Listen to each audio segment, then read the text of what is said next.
on the L train in the morning, I was kind of sure I saw Will Oldham. He was wearing the same sunglasses he had on stage at the Bowery Ballroom. Had he come to walk among the Williamsburgers of his kingdom, and like the burghers of Calais, will a sacrifice be demanded to offer up our dreams and beg for mercy empty-handed? As hapless in our hipness, crowded 5 to an apartment, we relegate our dreams to hobbies and deny our disappointment. Cause the Stones in 65 want total satisfaction, kid, but the Stones in 69 see grace in just getting what you need. But if that's a victory, then I'd hate to see what I'd look like defeated. Cause I know there are those who walk among us who seem to get their dreams unimpeded. Like today when I went to Major Maths to remaster my old album.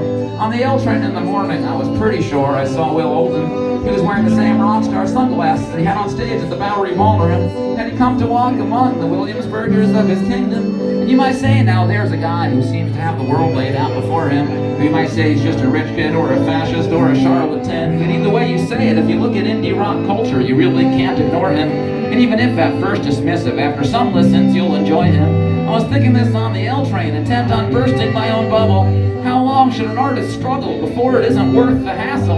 And admit we aren't fit to be the ones inside the castle. This quest for greatness, or at least hipness, just a scam and too much trouble. But then what makes one human being worthy of an easy ride? Born to be a natural artist you love or hate but can't deny. While us minions and our millions tumble into history's chasm, we might have a couple laughs, but we're still wastes of protoplasm. Like today, I was gonna waste some time and money to remaster this stupid old album. And on the L train in the morning, I was totally sure I saw Will Oldham. He was wearing the same big rock star sunglasses he had on stage at the Bowery Ballroom. Had he come to see the strife here in the gutters of his kingdom, where us noble starving artists are striving hard to feed our egos? Our mothers like our music and our friends come see our shows. And if our friends become successful, we'll consider them our foes.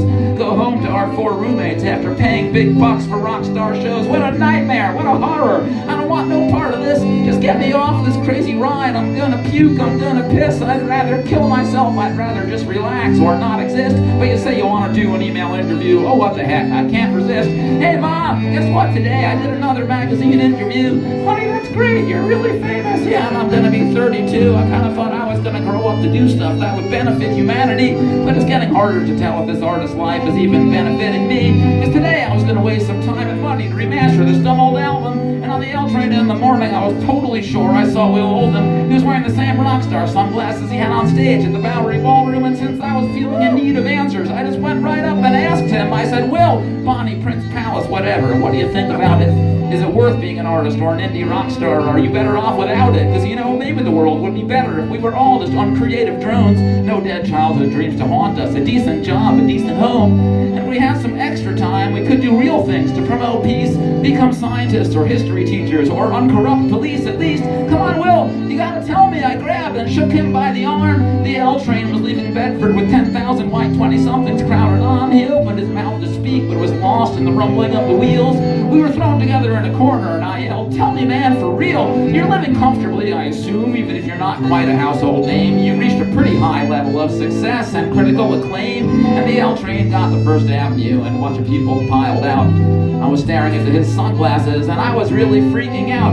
I was like, Steamboat Willie, Bonnie, Prince of all this shit, you're like the king of a certain genre, but even you must want to quit. Like if you hear a record by Bob Dylan or Neil Young or whatever, you must start thinking, people like me, but I won't be that good ever. And I'm sure the thing is, probably even Dylan himself too stays up some nights wishing he was as good as Allen Ginsberg or Camus. And he's like, dude, I'm such a faker, I'm just a clown who entertains. These fools who pay for my crap have pathetic puny brains. And Camus probably wished he was Milton too, or whatever, you know what I'm saying? So will you be straight with me? Now there's just us two on this train, because I was gonna spend some time and money today to remaster this stupid old album. And I saw you here on the L train, and I was like, hey, is that Will Oldham? He must at least have some perspective, because it's like living in this town, I got so confused and wound up and uptight, and I just don't know up from down. Then we reached the last stop, and the subway was deserted.